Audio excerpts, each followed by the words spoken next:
Fellowship was what up? Welcome to the Fellowship Hall with the twins and Ralph. I am Ralph, aka Big Hamm, aka the smartest one in the room, especially when it's us three. And I'm back with my fellas. Twin number one, Keith. Twin number two, Ken. Fellas, let us know what's popping, baby. What's up, fellowship? It's your boy Ken, aka the Odd Man Out. Thanks for tuning in with us this week. What's up, fellowship? It's your boy Keith. What's up, fellowship? It's your boy Keith, the moderator. You know me.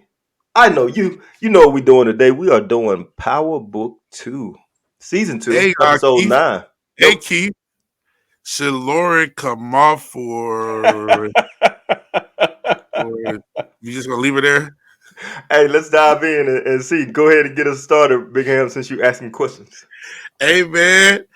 We said last week was the best episode, and I think this week topped it, man. This episode was great, bro. It was great. And you know what? I was thinking about season 1 of Kanan, Raising Kanan, and how episode 8 was the best episode, and then we was all excited, and they came back with 9 and 10 and just disappointed us. Didn't happen here, bro. Did not happen. Did not happen here, man. I'm talking about it was just a great episode. I think I should start off with Reek's love triangle, love square. I think it might be a triangle now. Yeah. Well, I don't know. Shoot. I mean, first of all, like, I've been Team Effie the whole time, right? You know, I was New recruit. Both of y'all mistaken. Go ahead, I was Team Effie the whole time, but man, and I know I'm the one that always talk about got to go. Brutally off murdered, but I was kind of sad to see Lauren go, man. But we don't know if she went though, right? Fellowship, let us know what you think. I can tell by Effie's reaction. I can tell by Effie's reaction that she did it. And what was messed up about it was, I believe Effie did that not so much out of the game. I believe Effie did it out of jealousy. To get rid of Lauren. I believe she did to get rid of somebody that Tariq had obvious, man. That Tariq had love for it. And then what was kind of messed up about it? She tried to frame it as it was the game. She did it to get some competition out of the way. Hold on. Let me interrupt. I apologize to do that. But since you, as the judge said in the case, since you introduced this, then I have a chance to respond. I wrote in my notes, that Effie is the most loyal to the game in Reek's crew. Effie is the female version of Kane in this series currently. She is the most loyal in the game right now. Go continue, Ralph. Wait. Let me just have a quick rebuttal on that, Big Ham. I apologize. Keitra call himself trying to protect Effie and elevate Effie, and in his own argument, he answered our feedback. Effie is the most loyal to the game. She is not the most loyal to Reek. Reek is our criminal protagonist, and that's who Effie is supposed to be loyal to. Effie is protecting Reek and Brayden and Kane because through Kane is trying to get rid of competition for herself. Yeah, but she went and talked directly to Reek's main antagonist to try to get this done, and I didn't like that. But I still like the fact that I still believe she got love for Reek and she ride with Reek. I just didn't like the fact that she let her jealousy, which I said was going to come up. I said Rico had to make a decision because at some point in time, these girl feelings going to come up to affect him in some kind of way. And I thought it would affect him in a way that it would actually hurt him in his case, but it actually affected him in a way that where he wanted to be a good guy and save Lauren, he actually got Lauren killed. So, I thought that was crazy. Now, the other part of his love triangle, who was second on my list, and I think if she was got to go on one of y'all lists, and I think it might have been Ken who said Diana is loyal to Lorenzo. Was it Ken said that, or the Keith? Which one of y'all said that? Ken. He said Diana is loyal to Lorenzo, and he hit the nail directly on the head because she came in there and played Reek like a fiddle and stole them drugs for Lorenzo, man. Okay. Let's ask this: How can she unlock Reek's phone? Like, what are we forgetting? She had everybody his face on her recognition. Phone. Oh, did she do that? She had a picture of his face on her phone and put it in front of the phone and unlocked it. I don't know if that'll do that, but go ahead. Somebody should try. Fellowship is one of y'all try. Let us know if they can happen. I know y'all two probably can open each other's. We can. Which is crazy. Yeah, I know. I saw the Harris twins, the Harrison twins that play basketball. Mm-hmm. They can do that today to each other's phone. But yeah, man. So she played Reek like a fiddle, and now she nah, I'm done with Diana. Yep. And so Ken was right about it, man. Ken was right about it. Gotta give it to him. As far as, I'm glad to see that Mecca and Dante has been revealed to be the same person. And satisfying. I'm glad that we found out who Dante was. Because I think Ken mostly said he was unsure of Dante's past. It was something about him that did kind of sit right. And we thought he was a cop maybe, but then we was like he killing people. But now we understand he's like cop adjacent, like he Fed adjacent. And so he's a federal snitch. Crazy that he's a professional snitch. Ozark a little bit, but he's kind of cop adjacent. So we find it out. And so now we have what all of us said will come to pass in the mid-season break is that Monet is going to have to finally decide, is it going to be Lorenzo or Mecca, right? It's going to be Lorenzo or Mecca. And so that's what we're waiting on, as well as we got to see what's going to happen with Brayden testifying. I wanted it to be Trace. I didn't want it to be Brayden. I knew if it was Trace, I knew Davis could knock it down quick. With it being Brayden, I'm worried. But then Brayden is kind of like Reek has been kind of like back. I don't know the word, man. He been doing Brayden wrong on the tuck. He been ghost like. He been ghost like to Tommy. He been doing Brayden wrong on the tuck. Where Brayden been having to bend over and take it from Reek, and keep it clean. And he's always been loyal to Reek, and now Reek to put his family out there. I'm just kind of interested on what Brayden's gonna do, man.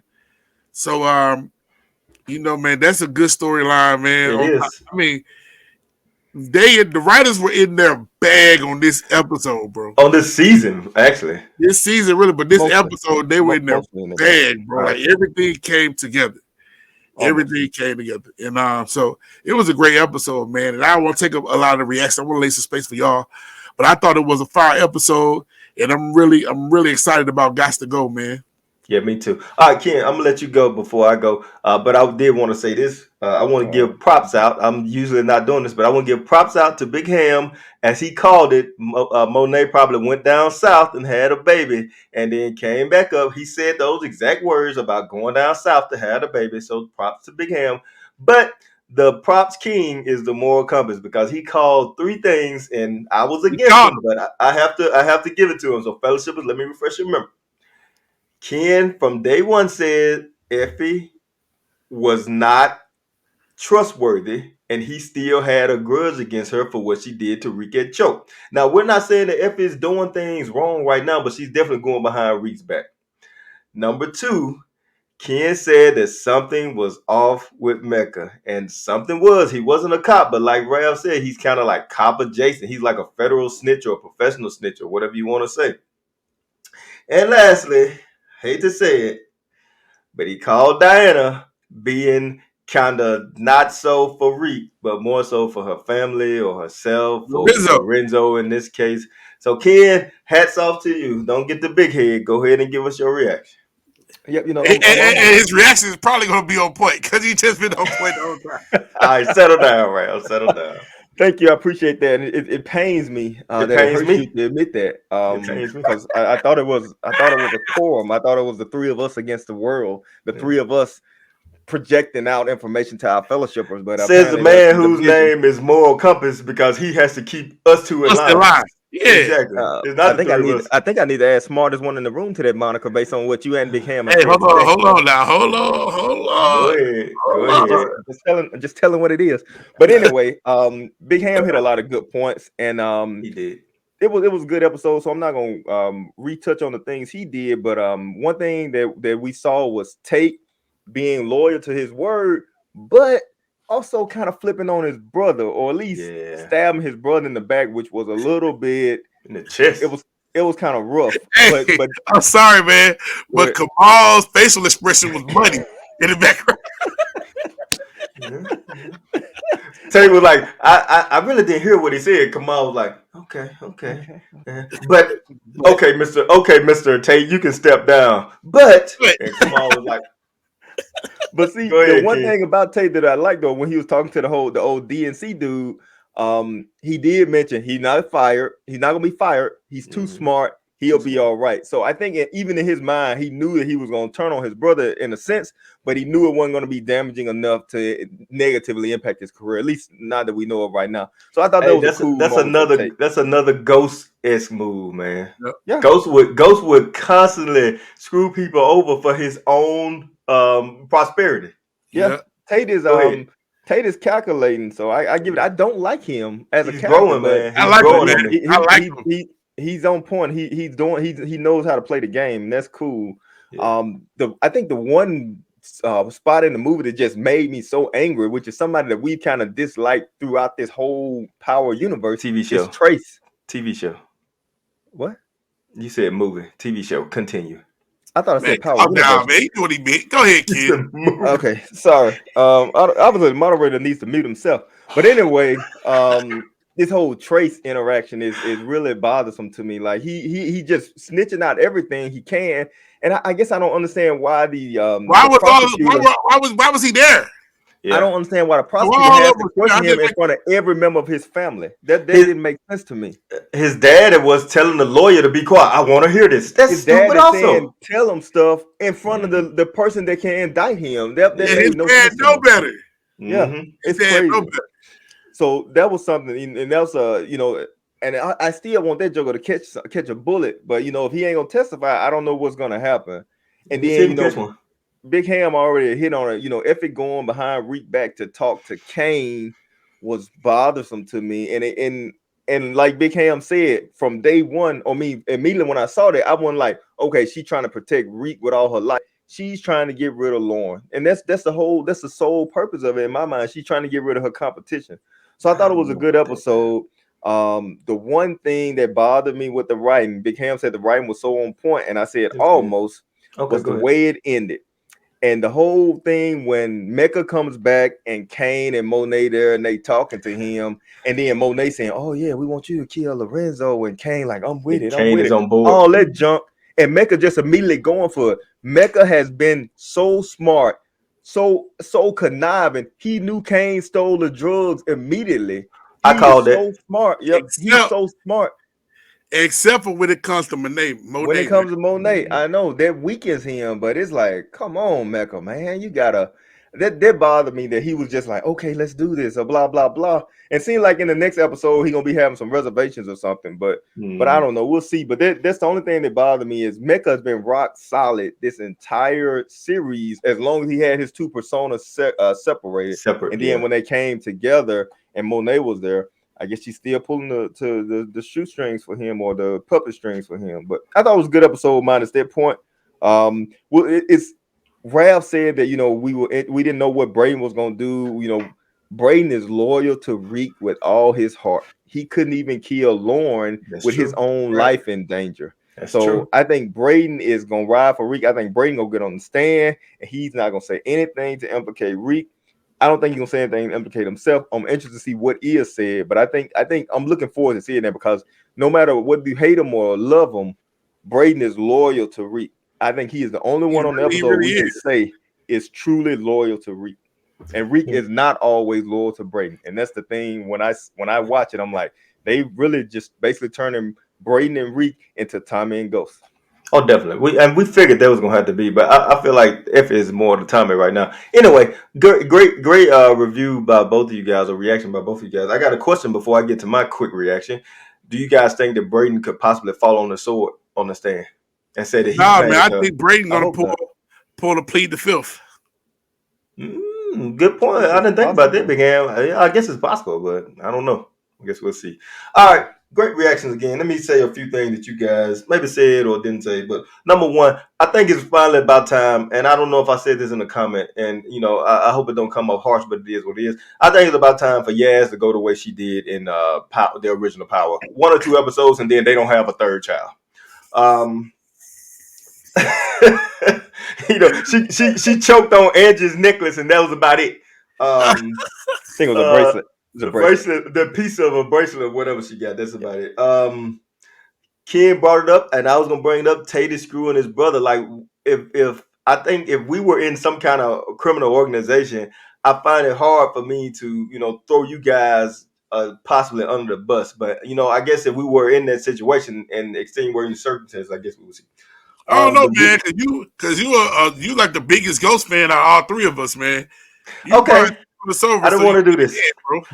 I didn't want to do this, but I didn't want to do this, but now I have to. Ken, Big Hamm, Fellowshippers, watch this.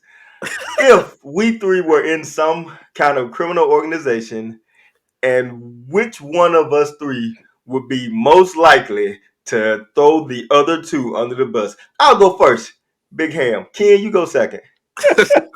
Big Hamm.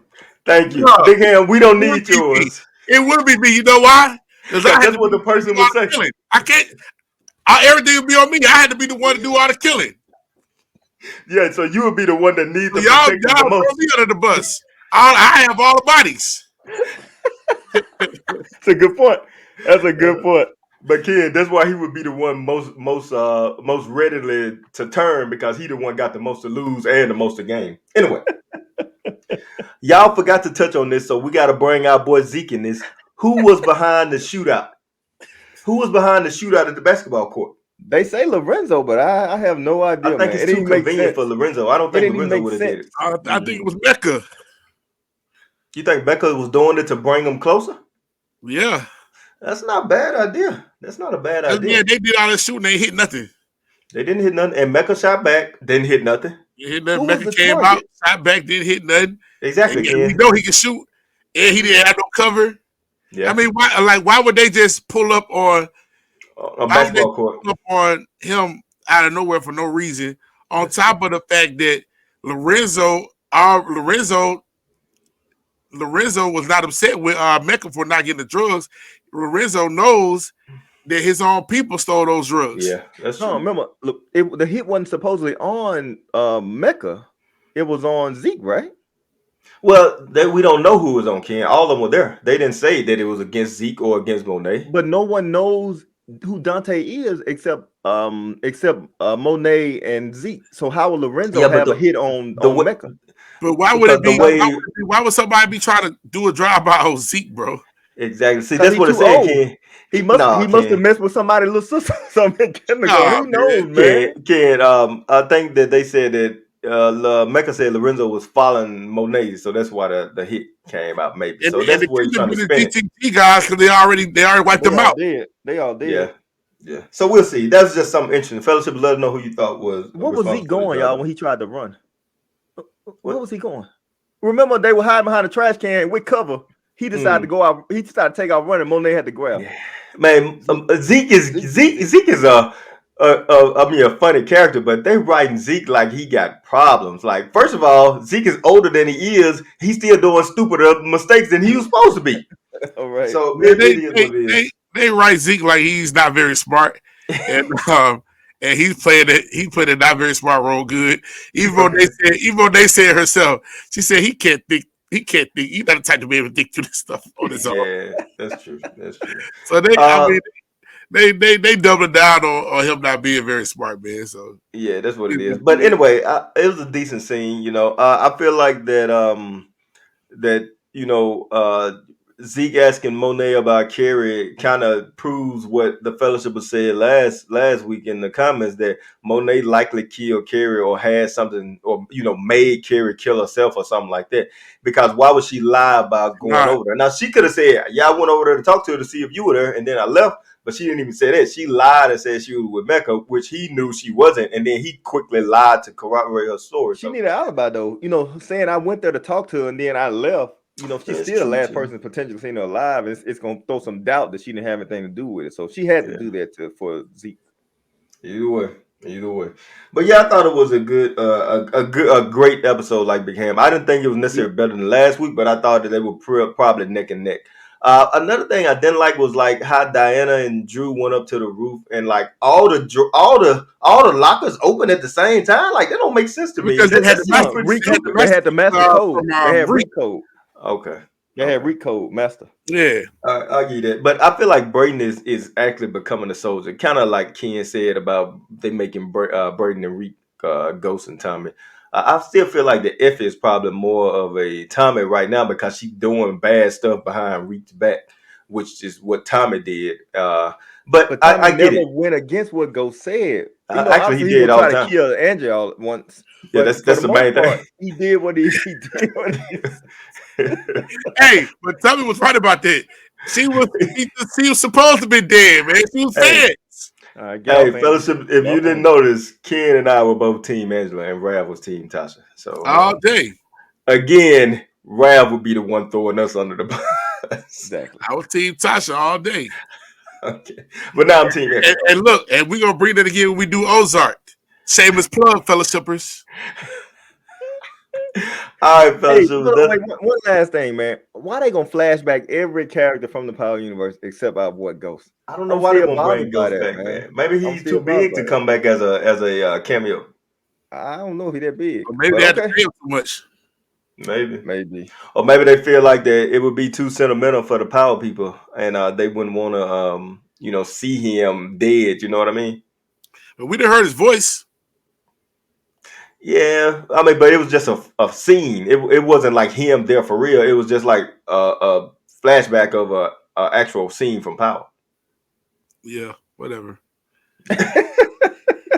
All right, fellowshippers, make sure you go in the comments and let us know what you thought about our reactions. Again, me and Big Ham thought this was a great episode. Ken said it was pretty good. So let us know if you thought it was a great episode. Let us know what you thought about our reactions. Now you know what time it is. It's time for us to get to our favorite segment. That's the Gots to Go segment. So Big Ham, no, Ken, go ahead and tell the fellowshippers what the Gots to Go segment is all about. But be quick, because they already know. Okay, I guess we got stipulations here, but nevertheless, all right, fellowship. Okay, settle down. All right, fellowship, but you guys know what this is about. This is our Gots to Go segment. This is a segment where characters on the show have to be brutally murdered, brutally offed. Reasons why they going against our criminal protagonists, or we just don't like them. My number 3 for this week, you guessed it, Effie. Effie needs to get gone. Effie went against Reek, went behind his back, talked to Kane, who is Reek's main antagonist. That's wrong. She didn't do it more so for saving Reek. She didn't even do it for the game. She did to get rid of Lauren because she is jealous. Don't get me wrong. Let me finish. She did it to get rid of Lauren because she was a snitch. She did it to get rid of Lauren because she is jealous of Reek still having feelings for her. Don't get it wrong. Effie does ride for Reek, but Effie is also letting that jealousy, that green-eyed monster, get a hold of her, and that's why she went to Kane. That's why she followed Brayden to make sure it was done. Effie, I love you, but you gotta go.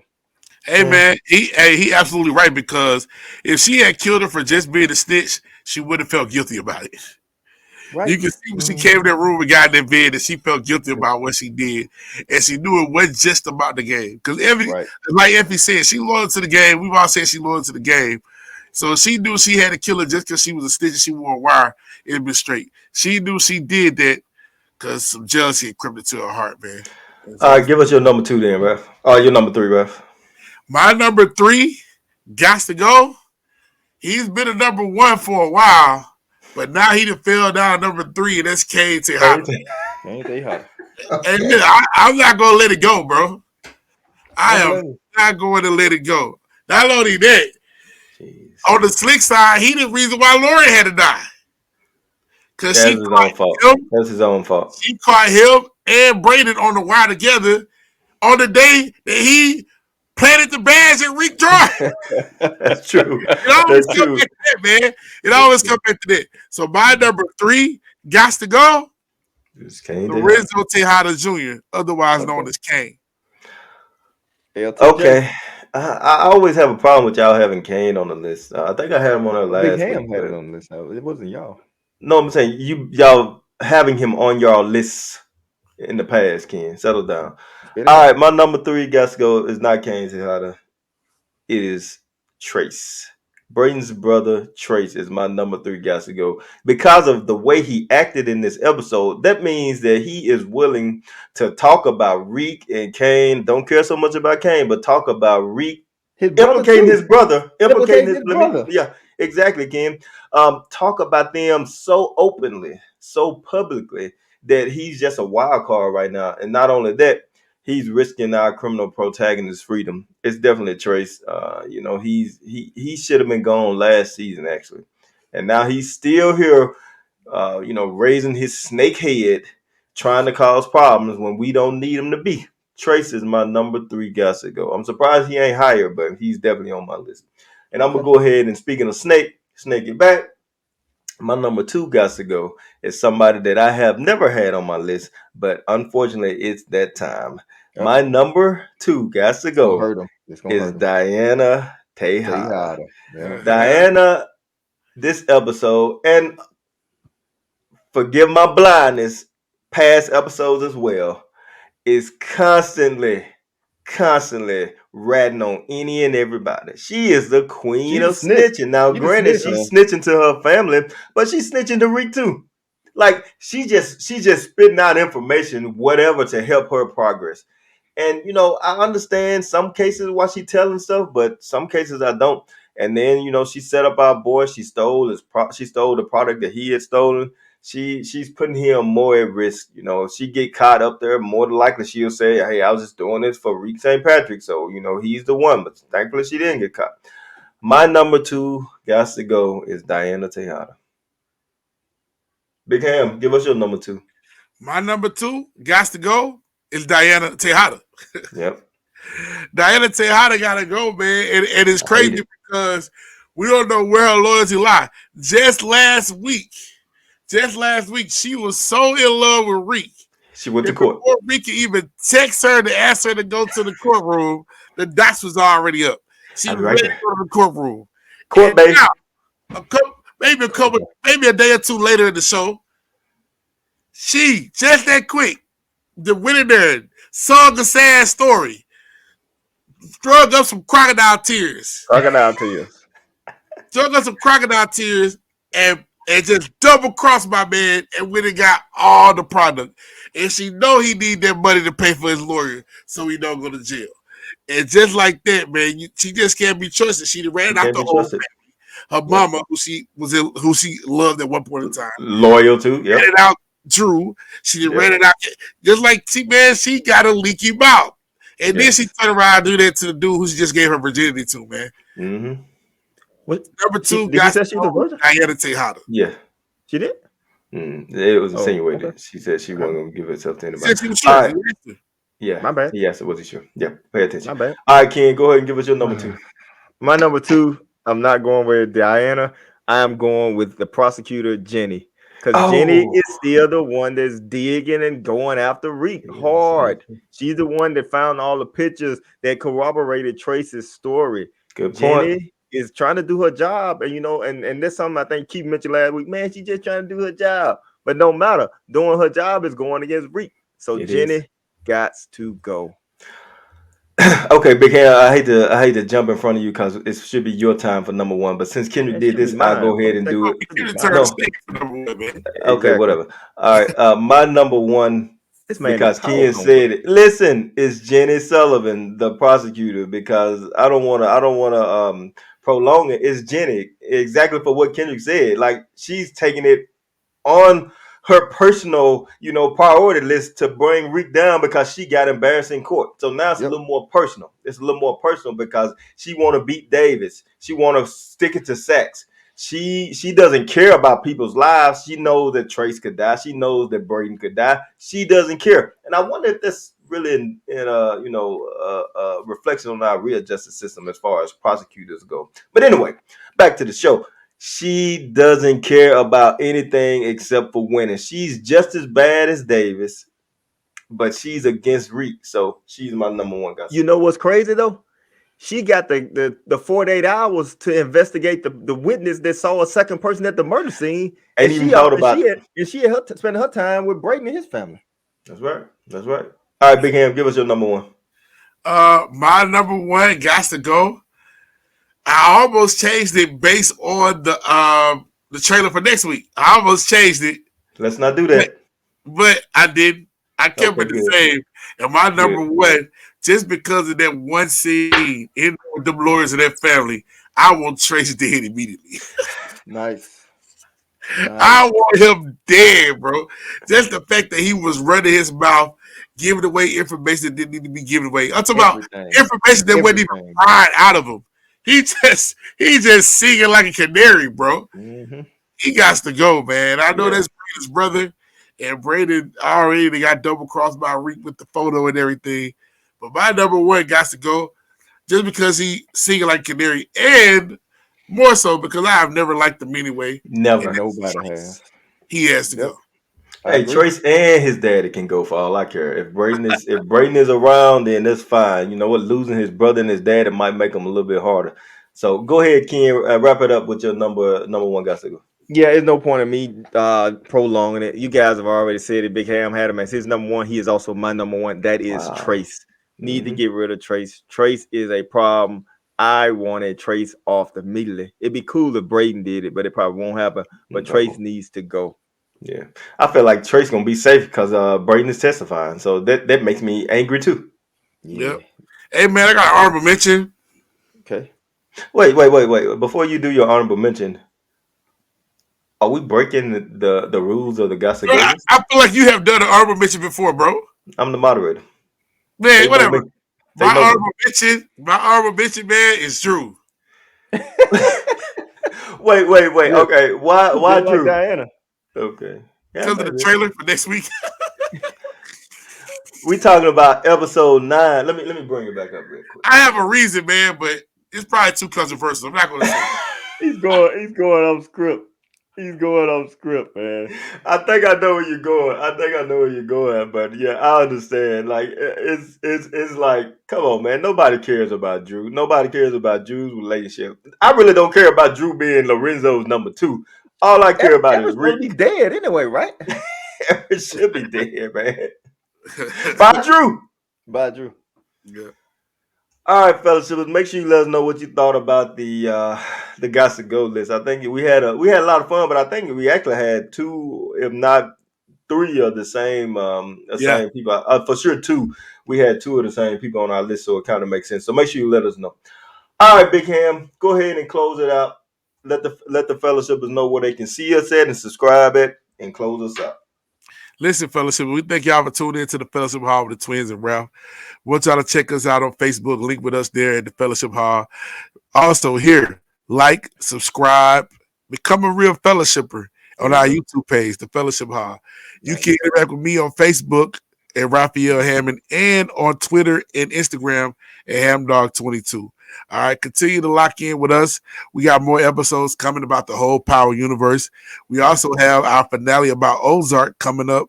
We're going to drop that probably a couple minutes after we drop this one. So check that out as well, man. And until we see y'all next time, fellowshippers, be blessed. Hey, be blessed, fellowship.